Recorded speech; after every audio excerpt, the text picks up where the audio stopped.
My name is Claire Matthews, and on the day I was scheduled for life-threatening brain surgery, my husband of 12 years sold our house to his pregnant mistress for $1.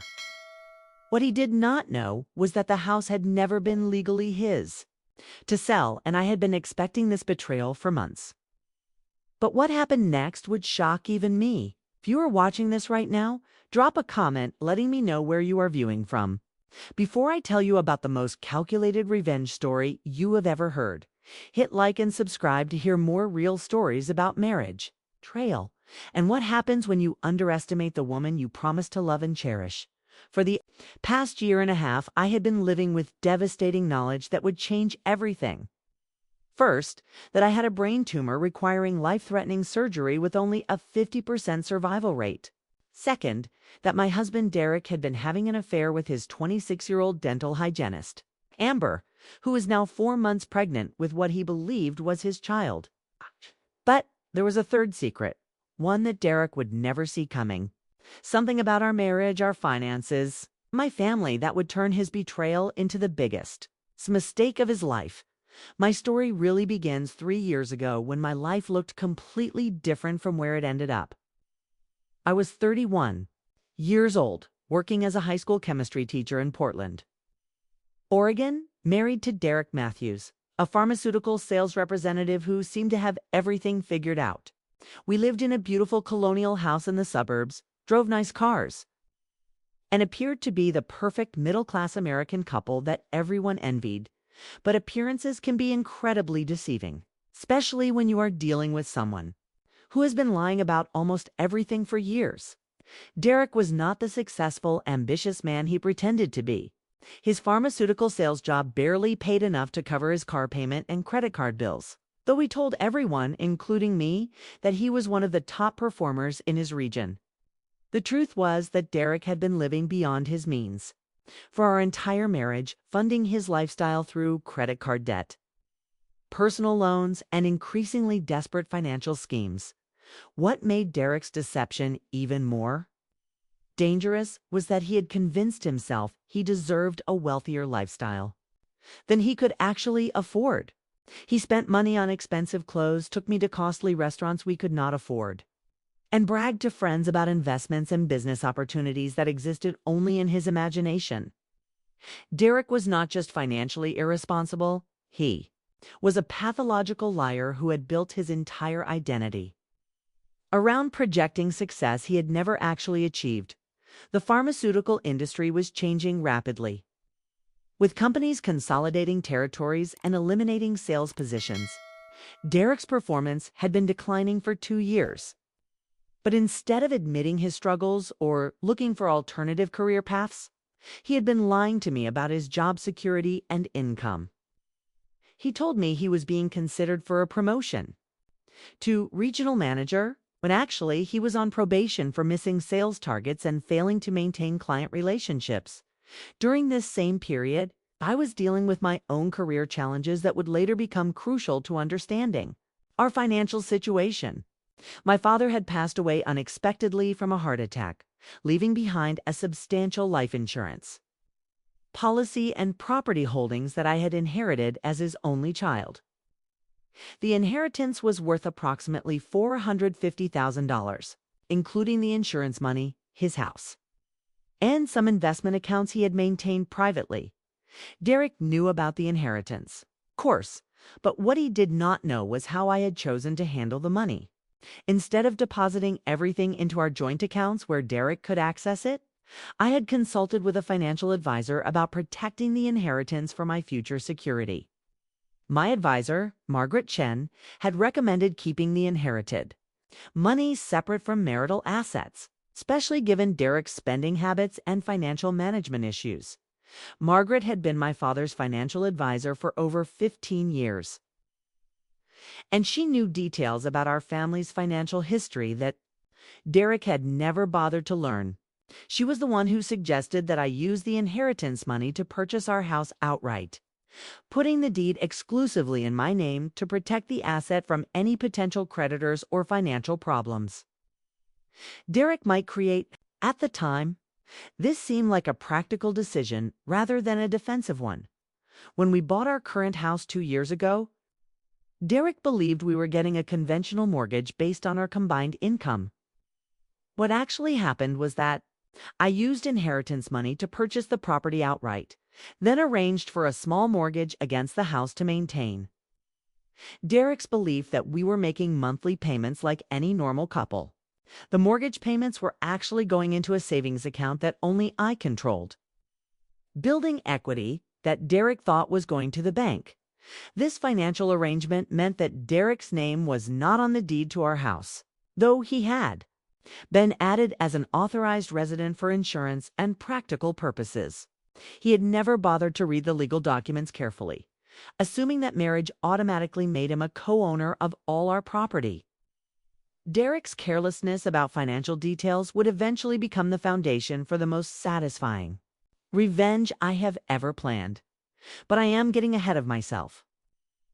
Let me tell you about how I first discovered Derek's affair and began to understand the depth of his deception and betrayal. 18 months ago, I started experiencing severe headaches that would leave me nauseated and disoriented for hours at a time. As a chemistry teacher, I initially attributed these episodes to stress.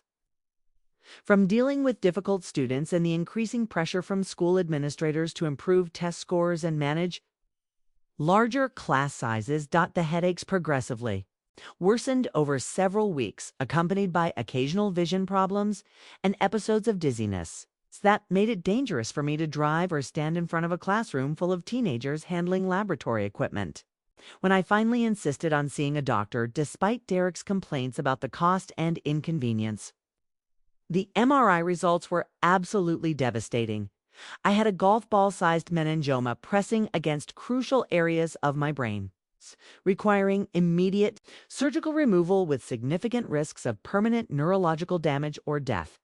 Dr. Patricia Hernandez, the neurosurgeon at Oregon Health and Science University, explained that while the tumor was benign, its location made surgery extremely dangerous. The procedure would require removing a portion of my skull and carefully extracting the mass, without damaging surrounding brain tissue that controlled speech, memory, and motor functions. Even with the best possible surgical outcome, I would face months of recovery and rehabilitation, with potential cognitive or physical disabilities that could be permanent. Dr. Hernandez estimated my chances of surviving the surgery without major complications at approximately 50%, with a 30% chance of significant disabilities and a 20% chance of death during or immediately after the procedure. I was scheduled to receive this life-altering diagnosis on a Tuesday afternoon in March. Derek had promised to accompany me to the appointment, claiming that he wanted to be there to support me and understand the medical situation we would be facing together. But that morning, Derek called to explain that an extremely important client meeting had come up unexpectedly, something that could affect his chances for the regional manager's promotion he had been pursuing. I should have recognized this excuse as typical Derek behavior, prioritizing his work over my needs even during a medical crisis. But I was too focused on my own terror and anxiety to question his priorities or availability. Looking back, I realized that Derek had probably planned to skip the appointment regardless of what the doctors told us, because he had already started making other plans for his future. That did not include supporting a sick wife. After receiving the devastating diagnosis alone, I drove home in a state of shock and disbelief, trying to process the reality that I might have only months to live and would definitely face the most dangerous medical procedure of my life. When I arrived at our house, Derek's car was not in the driveway. Despite his earlier claim that he would be working from the home office all afternoon to be available when I returned from my appointment, I entered our house through the kitchen door and immediately heard voices coming from our bedroom upstairs. At first, I assumed Derek was on a work call, probably dealing with the client situation he had mentioned that morning. But as I climbed the stairs, I realized that the conversation was not professional at all. Derek was talking to a woman, and their discussion was definitely personal and intimate in ways that made my stomach turn.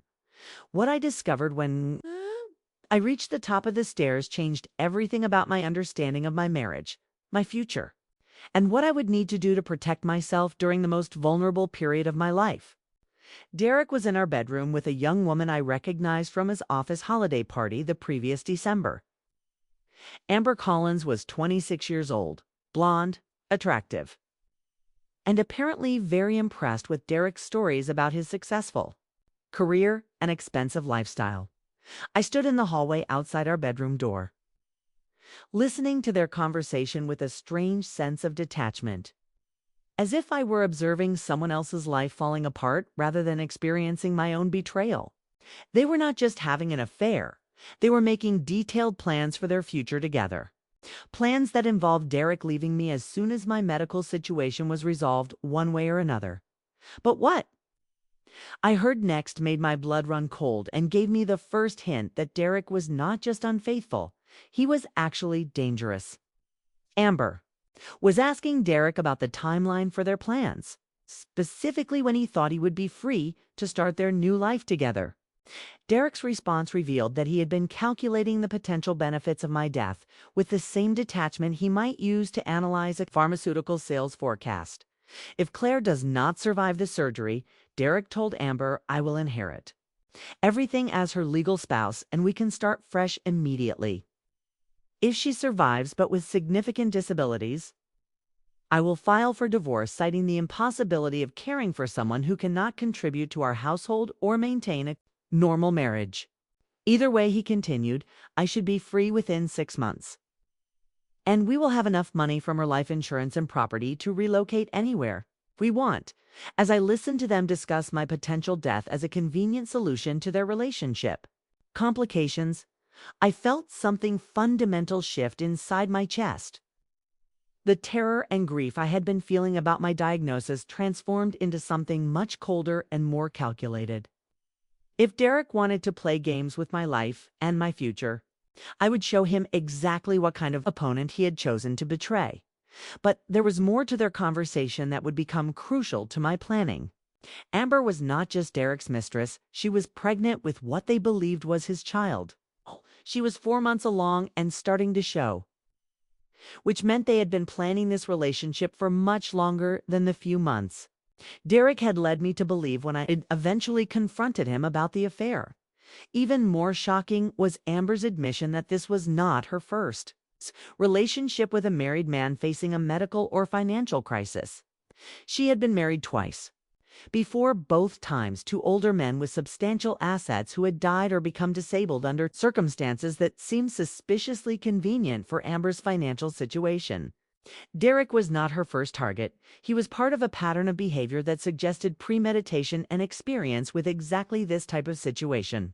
I quietly left the house and drove to a coffee shop where I could think clearly about my options and develop a comprehensive plan that would protect me regardless of what happened during surgery.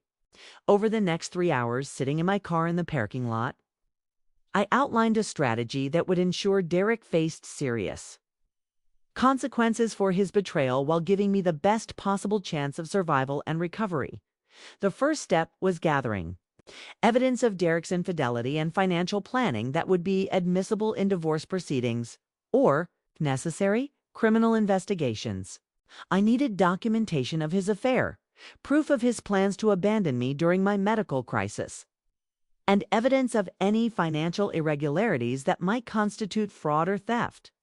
That evening, Derek came home acting completely normal, expressing concern about my medical diagnosis and offering reassurance about our ability to handle whatever challenges lay ahead together.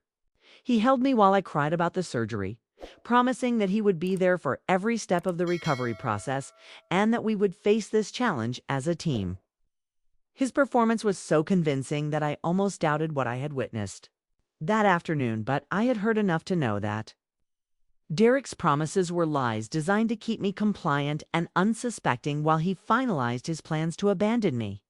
Over the following weeks, I began implementing my plan while maintaining the facade of a scared wife, depending on her husband's support during a medical crisis.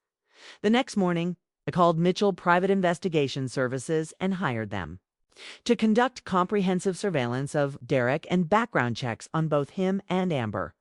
I also scheduled a consultation with Janet Pierce, one of Portland's most aggressive divorce attorneys, about protecting my assets and legal rights in case Derek attempted to claim ownership of property that was legally mine alone.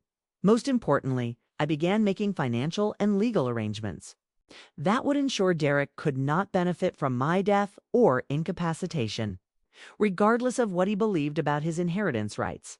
This process would reveal information about Derek's financial situation that was even more shocking than his affair and abandonment plans. The private investigators' initial findings confirmed that Derek and Amber had been involved for much longer than 4 months. They had been conducting their affair for over 18 months, meeting regularly in hotel rooms, at her apartment, and frequently in our home while I was at work. Derek had been living a completely double life, telling me he was traveling for business while actually spending several nights each week at Amber's place. But the financial investigation revealed problems that went far beyond infidelity. Derek had been systematically stealing from our joint accounts and forging my signature on various financial documents for over 2 years. He had taken cash advances on credit cards I did not know existed, borrowed against his life insurance policy, and even sold some of my inherited jewelry while I was at work, replacing expensive pieces with convincing replicas. The total amount Derek had stolen from our joint finances was approximately $87,000. It's money he had used to fund his affair, pay gambling debts I knew nothing about, and maintain the lifestyle he pretended to afford on his pharmaceutical sales income. Derek was not just planning to abandon me during my medical crisis. He had been stealing from me for years to finance his deception and infidelity. Even more disturbing was the discovery that Derek had been researching my life insurance policies and making inquiries about how quickly benefits would be paid to surviving spouses in cases of accidental death or medical complications. He had even consulted with an estate planning attorney about the legal requirements for inheriting property from a spouse who died without updating her will after marriage. Armed with this information, I began making legal and financial moves that Derek would not discover until it was too late to counter them. The most important step involved clarifying the ownership of our house, which Derek incorrectly assumed was jointly owned marital property that he could control or sell as he chose. When we purchased our house 2 years earlier, Derek's credit had been too poor to qualify for a mortgage due to previous financial mistakes he had minimized during our early relationship. The property was purchased entirely with money from my inheritance, and the deed was recorded in my name only, with Derek listed as an authorized resident but not a legal owner. Derek had never bothered to read the deed carefully, assuming that marriage automatically made him a co-owner of all our property. This assumption would prove to be his downfall when he eventually tried to sell our house without my knowledge or consent while I was fighting for my life in surgery. I also discovered that Derek had been forging my signature on various financial documents, including loan applications and investment account changes that legally required both spouses' consent. This evidence of fraud would be crucial in divorce proceedings and could even result in criminal charges if I chose to pursue them. 3 weeks before my scheduled surgery, I put the final elements of my plan into motion. I modified my will to leave everything to my sister Jennifer rather than to Derek, ensuring that he would receive nothing if I did not survive the operation. I also established a living trust that would transfer all assets to Jennifer's control if I became incapacitated, effectively removing Derek from any decision-making authority over my medical care or finances. Most importantly, I installed hidden security cameras throughout our house, including our bedroom, living areas, Derek's home office, and all entry points. The cameras were virtually undetectable and transmitted footage directly to a cloud storage account that only I could access. If Derek planned to take advantage of my vulnerability during surgery, I would have comprehensive video evidence of his actions and motivations. I also made arrangements with my sister Jennifer and my best friend, Lisa Martinez, to monitor the situation while I was hospitalized. They would take shifts watching the house remotely through the camera feeds and would be prepared to contact police immediately if Derek attempted to sell property, remove valuable belongings, or bring other people into our home while I was unconscious and fighting for my life. During the week before surgery, Derek's behavior became increasingly suspicious and revealing. He spent hours on the phone with people he claimed were work contacts, but his conversations were clearly personal rather than professional. He began asking detailed questions about my medical insurance policies, life insurance benefits, and the location of important financial documents. Derek also suggested that I should sign some legal papers to make it easier for him to handle our affairs if something happened during surgery.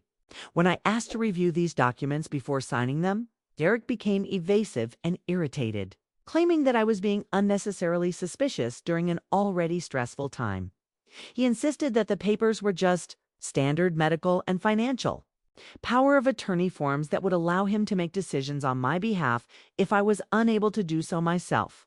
But something in his manner and the urgency with which he wanted me to sign made me certain these documents were not what he claimed them to be.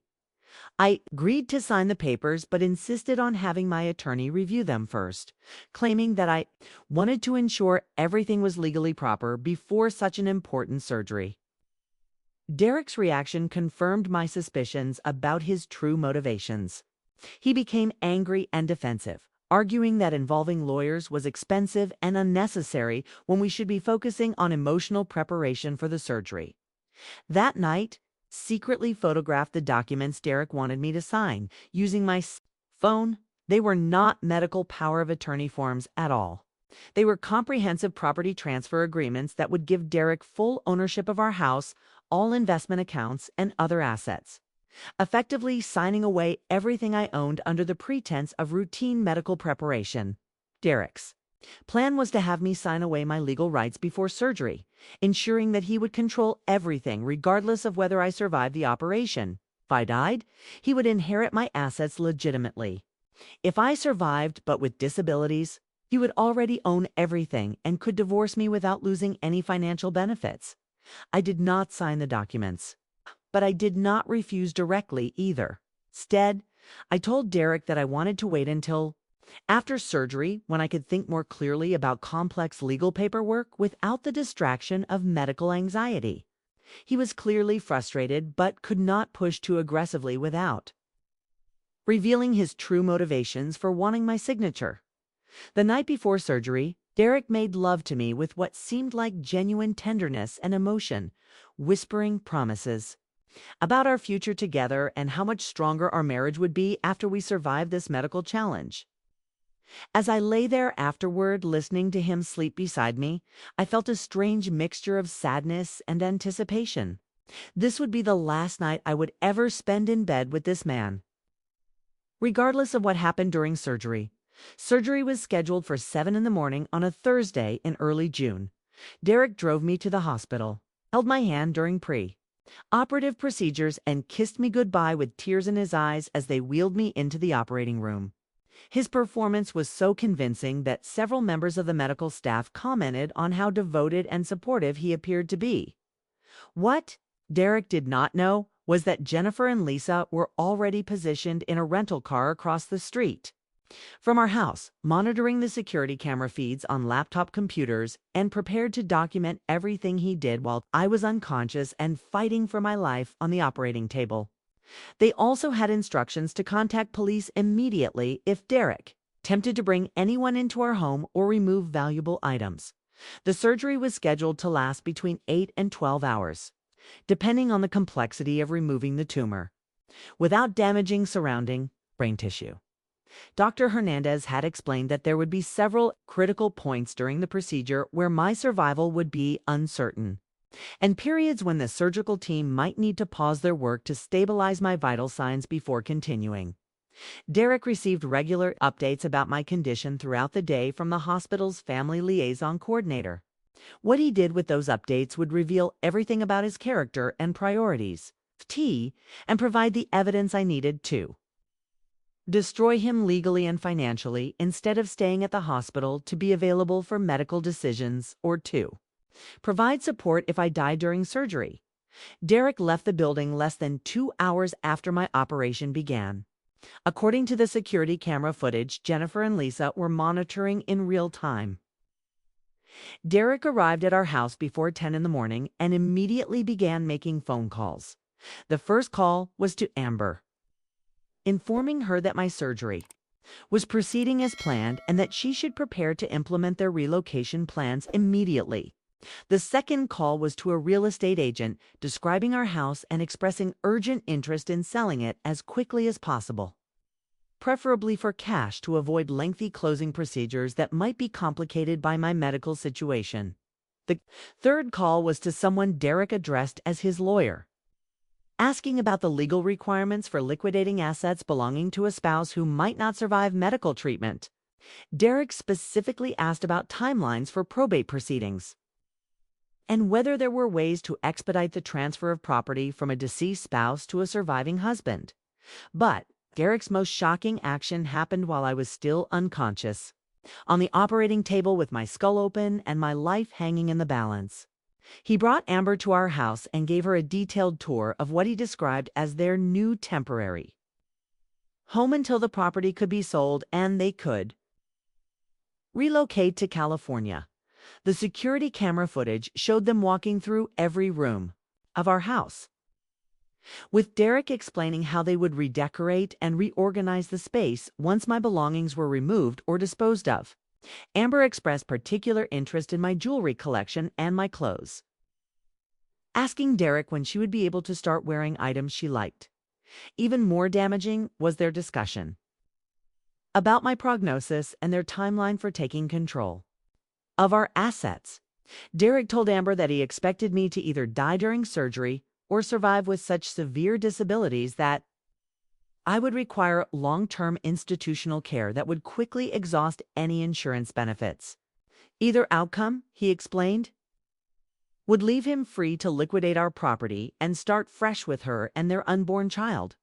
While they were making these plans, I was lying unconscious in the intensive care unit with my skull partially open, surrounded by machines monitoring my vital signs and a medical team working to save my life.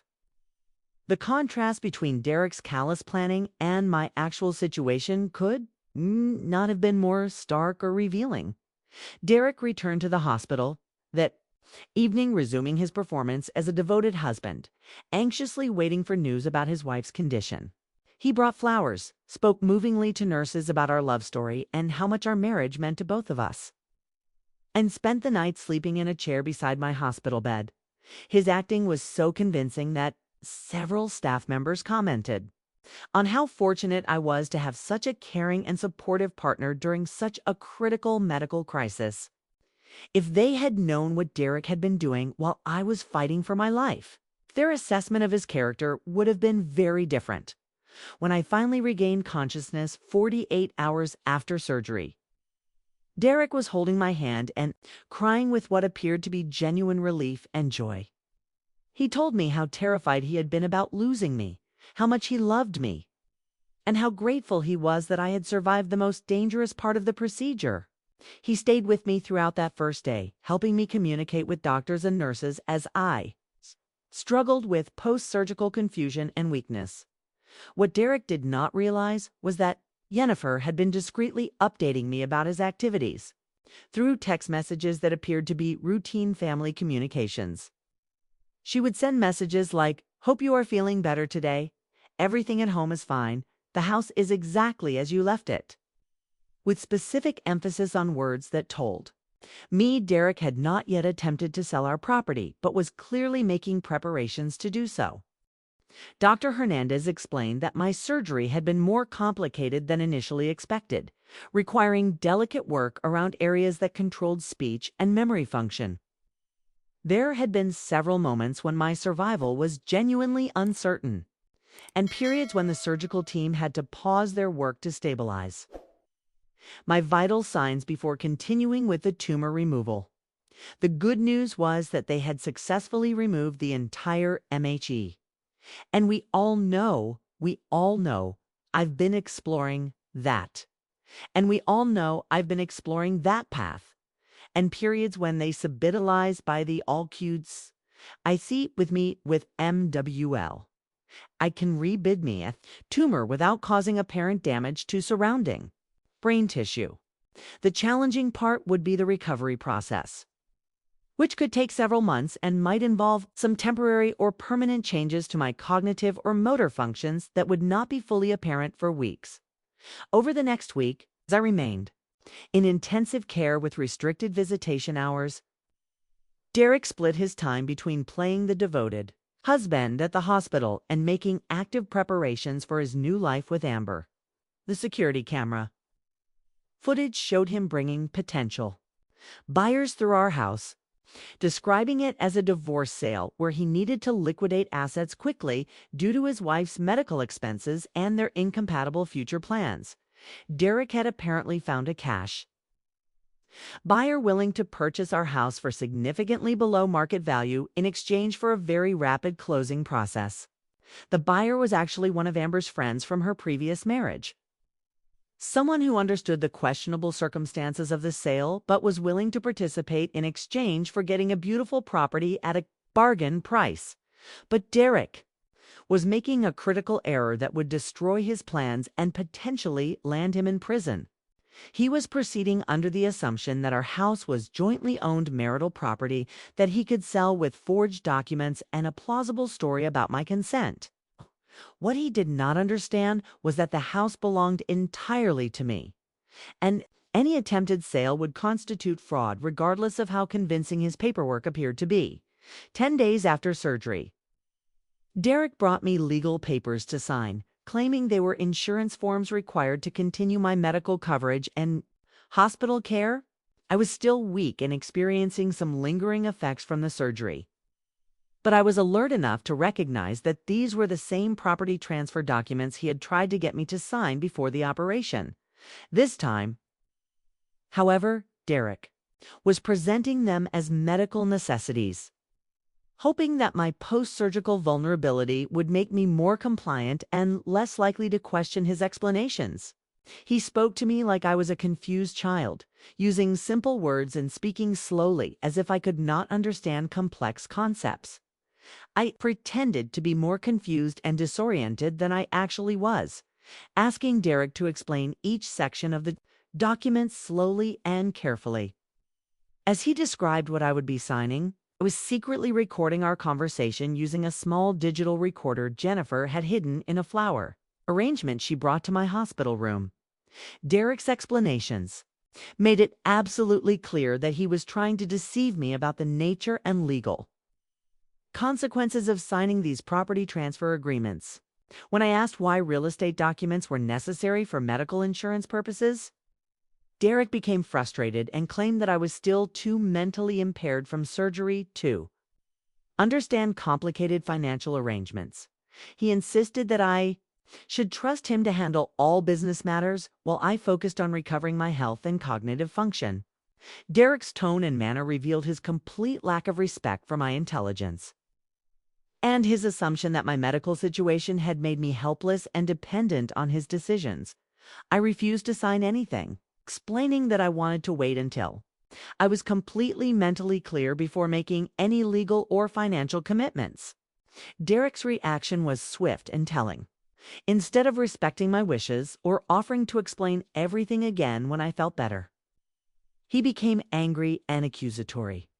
Derek suggested that my reluctance to cooperate was creating unnecessary complications during an already difficult time, and that my stubborn independence was preventing him from taking care of important responsibilities that could not be delayed indefinitely.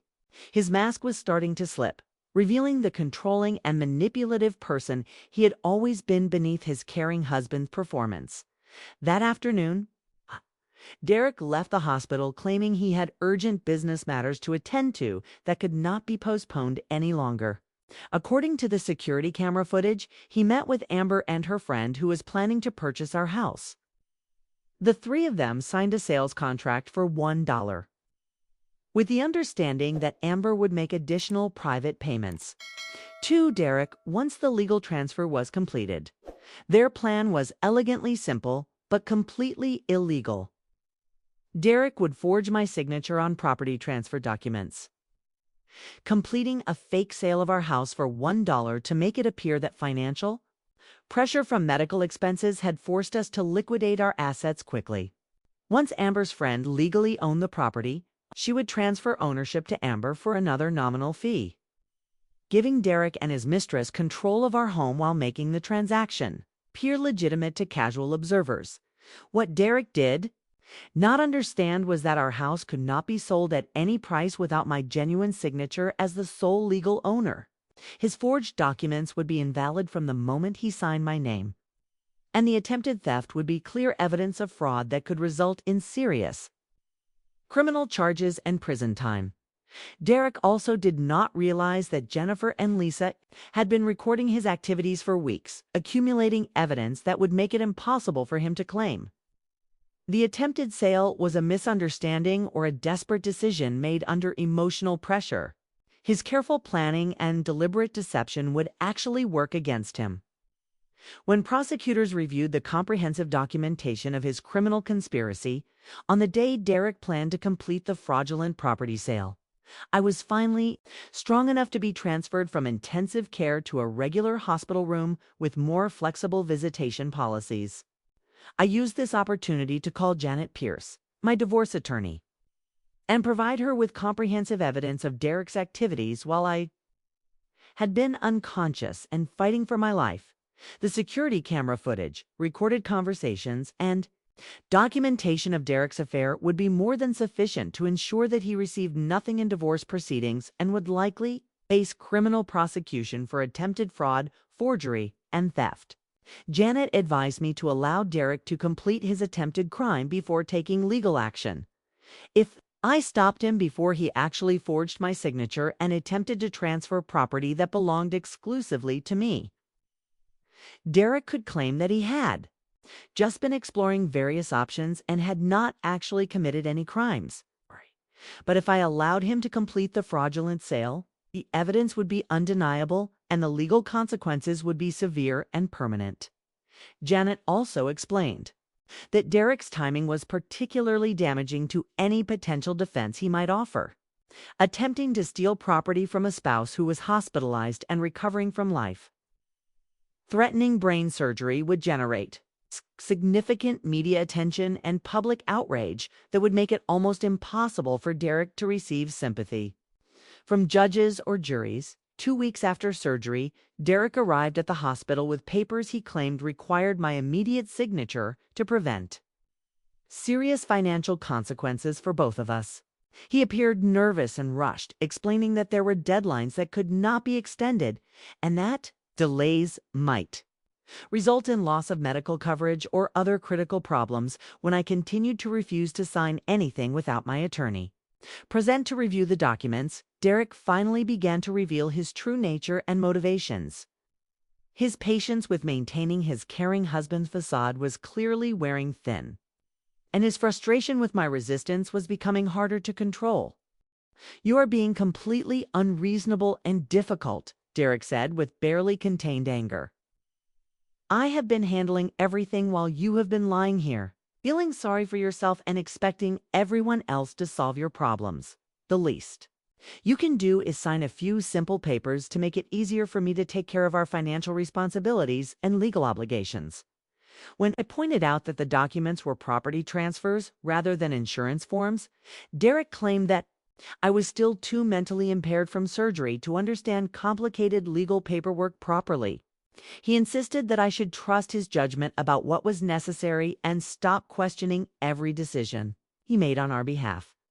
That was the moment I decided to reveal that I knew exactly what Derek had been doing while I was unconscious and fighting for my life.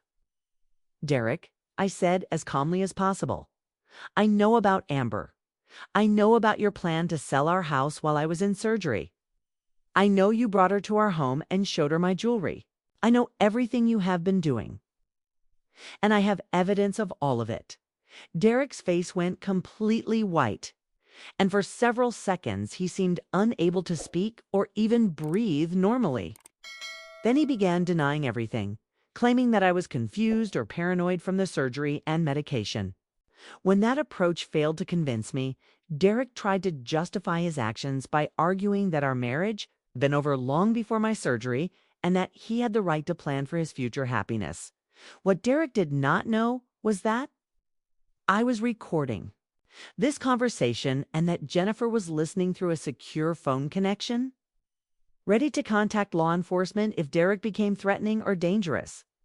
I had also arranged for hospital security to be nearby in case Derek's reaction to being exposed became violent or unpredictable. Derek's final words to me, before leaving the hospital that day, revealed everything about his character and priorities. "You think you are so smart," he said with obvious contempt, "but you have no idea what you are dealing with. I have spent years supporting you and putting up with your limitations, and this is how you repay me. You are going to regret trying to interfere with my plans." After Derek left the hospital, he made the critical mistake that would seal his legal fate and guarantee his conviction on multiple felony charges. Instead of abandoning his plan to sell our house, Derek decided to proceed with forging my signature and completing the fraudulent property transfer, apparently believing that my post-surgical condition would prevent me from taking effective legal action to stop him. Derek was wrong on every count. Within 24 hours, he would be under arrest and facing charges that could result in decades in prison, while I would be safely protected by restraining orders and legal injunctions that would prevent him from accessing any of our shared property or assets. The next morning, Derek submitted forged property transfer documents to the county recorder's office, officially attempting to sell our house to Amber's friend for $1. The paperwork included my forged signature on multiple legal documents, creating a clear paper trail of his criminal intent and fraudulent actions. Within 3 hours of Derek's filing, Janet Pierce had contacted the district attorney's office with comprehensive evidence of fraud, forgery, and attempted theft. She had also obtained emergency restraining orders that prohibited Derek from accessing our property, contacting me directly, or disposing of any shared assets pending criminal investigation and divorce proceedings by noon that same day. Derek was under arrest at our house, where police found him with Amber and several other people who were helping them pack my belongings into boxes for disposal. The timing could not have been more perfect for demonstrating their criminal intent and eliminating any possibility that Derek could claim the situation had been a misunderstanding. Derek was charged with multiple felonies, including forgery, attempted fraud, theft, and conspiracy to commit fraud. Amber was also arrested as an accessory to fraud, since she had been actively involved in planning and executing the scheme to steal our house and had been present during the attempted crime. The evidence against both of them was overwhelming and undeniable. Security camera footage showing Derek practicing my signature, recorded conversations about their criminal plans, documentation of their affair and financial deceptions, and clear proof that Derek had attempted to steal property that legally belonged entirely to me. The district attorney's office was particularly interested in prosecuting this case because Derek had attempted to commit fraud against a spouse who was hospitalized and recovering from life-threatening surgery. The timing and circumstances of his crimes made them especially heinous and guaranteed that he would receive the maximum possible sentence if convicted.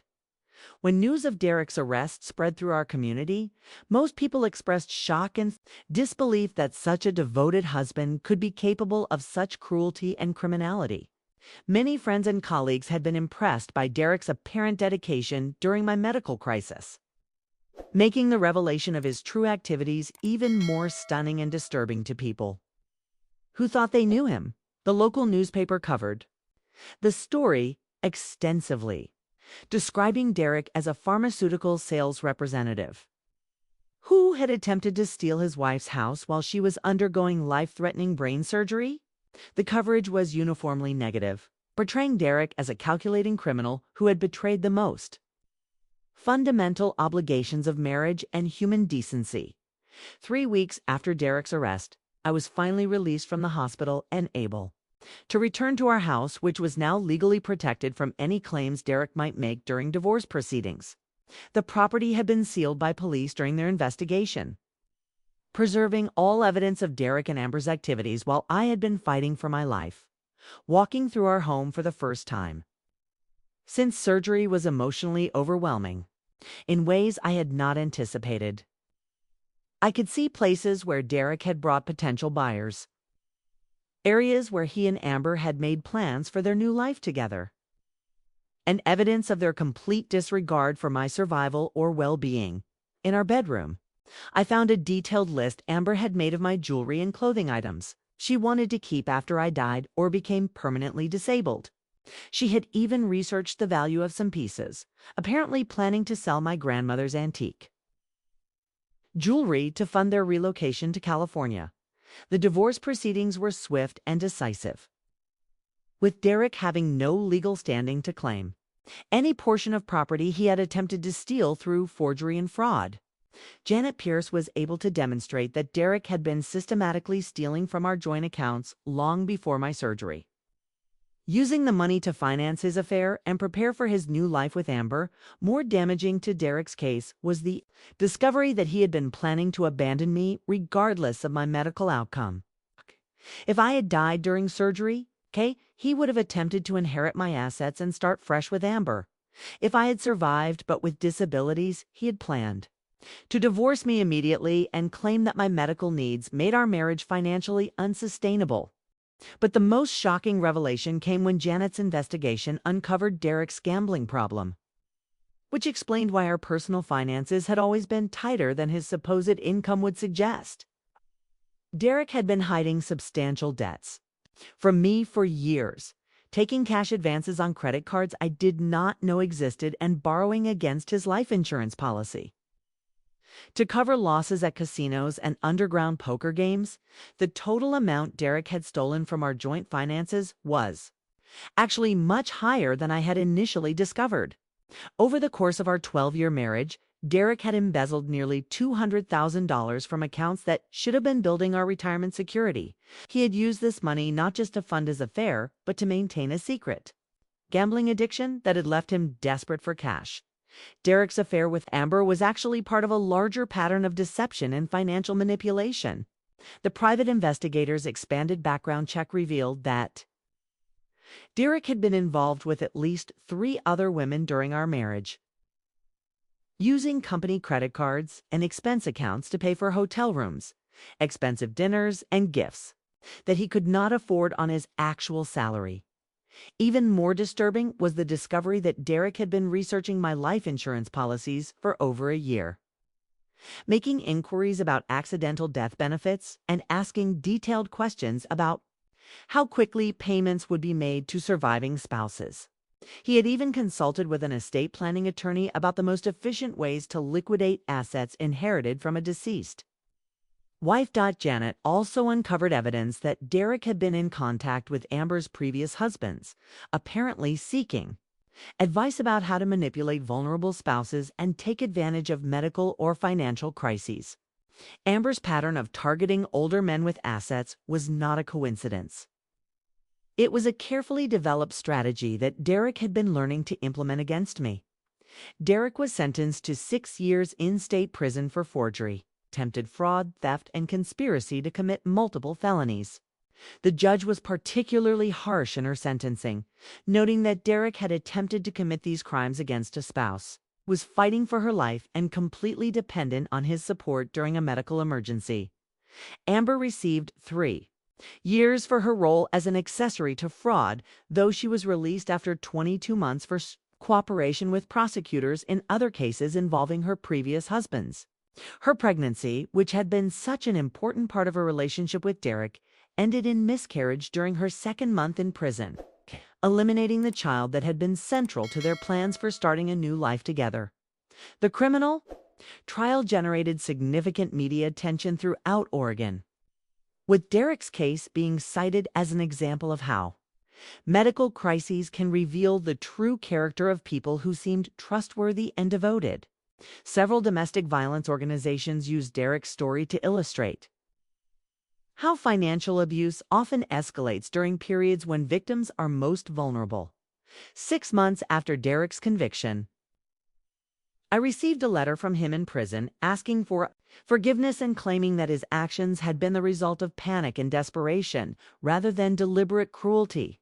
He wrote that he had never intended to hurt me and had convinced himself that I would be better off without him after my surgery left me with potential disabilities. Derek's letter also included a confession that his gambling addiction had made him desperate for money, and that Amber had convinced him that stealing our house was the only way to pay off debts that were threatening his safety. He claimed that he had been coerced into the fraud scheme and that his real feelings for me had never changed despite his infidelity and betrayal. I wrote back once, sending a message that I hoped would close that chapter of my life permanently. "Derek," I replied, "you attempted to steal our house while I was having life-threatening brain surgery. You planned to abandon me whether I lived or died. And you stole nearly $200,000 from our joint accounts to fund your gambling, addiction, and affair. Your intentions were clear.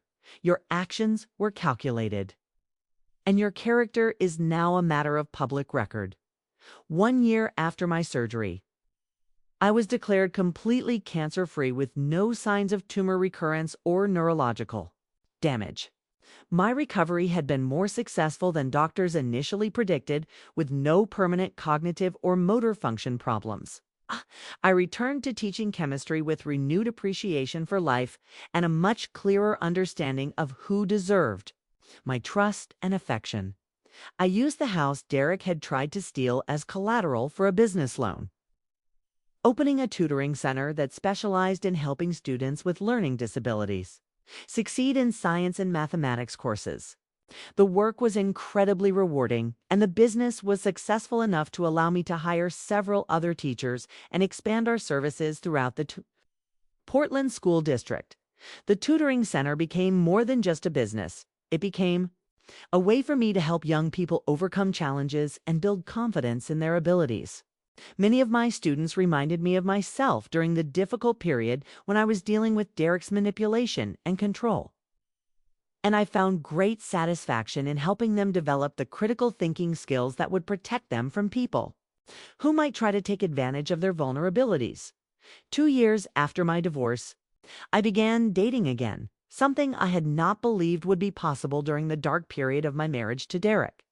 I met Robert Chen, fellow teacher who had survived his own difficult divorce and understood the importance of trust, honesty, and genuine partnership in relationships. Robert knew about my medical history and Derek's betrayal from early in our relationship, and his response was supportive rather than judgmental or fearful. When I told him about how I had outmaneuvered Derek and protected myself from his theft and abandonment, Robert's reaction was admiration for my intelligence and planning, rather than concern about my ability to trust or be vulnerable in relationships. Most importantly, Robert encouraged my independence and success, rather than feeling threatened by my strength or accomplishments. He understood that my experience with Derek had taught me to value partners who supported my growth, rather than trying to control or diminish me. And he consistently demonstrated through his actions that healthy relationships were built on mutual respect and encouragement. 3 years after my surgery, Robert and I were married in a small ceremony attended by family and close friends who had supported me through my medical crisis and divorce. The contrast between my second wedding and my first was remarkable. Instead of promising to love and cherish each other unconditionally, Robert and I promised to respect each other's independence, support each other's goals, and never use vulnerability as an opportunity for betrayal or manipulation. Our prenuptial agreement was comprehensive and protective, ensuring that both of us would maintain control over our individual assets while sharing household expenses and joint financial responsibilities. We had both learned from previous marriages that trust must be earned and maintained through consistent actions rather than assumed based on wedding vows or legal ceremonies. Today, I am 38 years old, completely healthy, running a successful tutoring business, and married to someone who values my intelligence and independence rather than viewing them as threats to his own importance. I still visit Dr. Hernandez for regular checkups, and she often uses my case as an example of how patients can overcome not just medical challenges, but also personal betrayals that occur during vulnerable periods. The tutoring center has grown into a nonprofit organization that provides educational support and advocacy for students whose families cannot afford private tutoring or specialized learning disability services. We have helped over 800 students overcome academic challenges and succeed in school. Despite difficult circumstances or family problems, the work reminds me daily that survival and success are possible even when people you trust try to take advantage of your weakness or vulnerability. Many of our students come from families where parents are divorced, separated, or dealing with financial crises that create instability and stress. Teaching these young people to think critically and protect themselves has become more rewarding than any aspect of my previous career. Derek was released from prison after serving 4.5 years of his 6-year sentence. According to mutual acquaintances, he moved to another state and found work in retail sales, apparently unable to return to pharmaceutical sales due to his criminal record and the publicity surrounding his case. He has had no contact with me since his conviction. I have no interest in his current situation or future plans. Amber also moved away after her release, reportedly to Nevada, where she had distant family connections. She was required to register as a convicted felon and attend regular counseling sessions as part of her parole agreement. The house she had planned to steal from me was eventually sold to help fund the tutoring center, creating something positive from what Derek had intended to be the instrument of my financial destruction. Looking back, I realized that my brain tumor, terrifying as it was, had actually saved me from years of continued deception and financial manipulation. If I had not discovered Derek's affair and his plans to abandon me, I might have continued in our marriage for years without understanding his true character or the extent of his gambling addiction and theft. The medical crisis had forced Derek to reveal who he really was when I was most vulnerable, giving me the information and motivation I needed to protect myself and plan for a future without him. His attempt to take advantage of my surgical recovery had backfired completely, exposing his criminal behavior and ensuring that he would face serious legal consequences for his betrayal. The most important lesson I learned was not about marriage or betrayal or even medical survival. It was about the importance of trusting your instincts when something feels wrong, even when you cannot immediately prove your suspicions or convince other people to take your concerns seriously. Derek's behavior had been questionable long before my surgery, but I had made excuses for his selfishness and financial irresponsibility because I wanted to believe that our marriage was worth preserving. His gambling addiction, his pattern of lying about money, and his lack of genuine emotional support should have been warning signs that I recognized and acted on much earlier. My experience also taught me that vulnerability does not have to mean helplessness. Even when I was facing life-threatening surgery and the possibility of permanent disabilities, I was able to think strategically and take steps to protect myself from someone who viewed my crisis as an opportunity for personal gain. Strength and intelligence are not diminished by illness or injury, and people who try to take advantage of medical vulnerability reveal more about their own character than about their victim's weakness. Derek had assumed that my surgery would make me dependent and compliant, unable to defend myself from his manipulation and theft. He was wrong about my character, just as he was wrong about his legal rights to our property. The hidden cameras I installed in our house captured more than just evidence of Derek's crimes. They documented the complete absence of love, concern, or loyalty that characterized his response to my medical emergency. While I was fighting for my life, he was planning to steal my home and start a new life with another woman. The contrast between Derek's public performance as a devoted husband and his private actions as a calculating thief could not have been more revealing or damaging to any sympathy he might have received during his criminal trial. The video evidence made it impossible for Derek to claim that his actions had been spontaneous or motivated by panic rather than careful planning. Today, when I speak to support groups for people dealing with medical crises or relationship betrayals. I always emphasize the importance of having backup plans and independent resources. You cannot predict when someone you trust will reveal their true character, but you can take steps to protect yourself from the consequences of their betrayal. Financial independence, legal preparation, and reliable support networks are not signs of distrust or pessimism. They are signs of wisdom and self-respect that can save your life when the people closest to you decide to put their own interests ahead of your survival and well-being. Derek had counted on my illness, making me weak, dependent, and unable to defend myself from his manipulation and theft. He was wrong about my character, wrong about his legal rights to our property, and wrong about his ability to escape the consequences of betraying someone who had always been much stronger and smarter than he bothered to understand. The house Derek tried to sell for $1 was never his to sell. And the woman he tried to steal it from was prepared for his betrayal months before he attempted to commit his crimes. His plan failed not because of luck or coincidence, but because he had consistently underestimated the intelligence and determination of the person he had chosen to betray. But there is one more part of this story that Derek never discovered. Something that would have changed his entire approach if he had bothered to learn more about my family's financial history. The inheritance I had used to purchase our house was not the only money my father had left me. There was a trust fund worth an additional $600,000 that would become available to me on my 35th birthday. Less than 2 years away, Derek had spent 12 years married to someone who would eventually be worth over $1 million, and his greed and impatience had cost him everything. If he had simply been a decent husband and waited 2 more years, he could have shared in wealth that would have solved all of his financial problems and gambling debts. Instead, his decision to betray me during my medical crisis had guaranteed that he would spend years in prison and emerge with nothing except a criminal record that would follow him for the rest of his life. Derek's attempt to steal my house had been the most expensive mistake he could possibly have made. The trust fund money, when it became available, allowed me to expand the tutoring center into a full-service learning disability advocacy organization.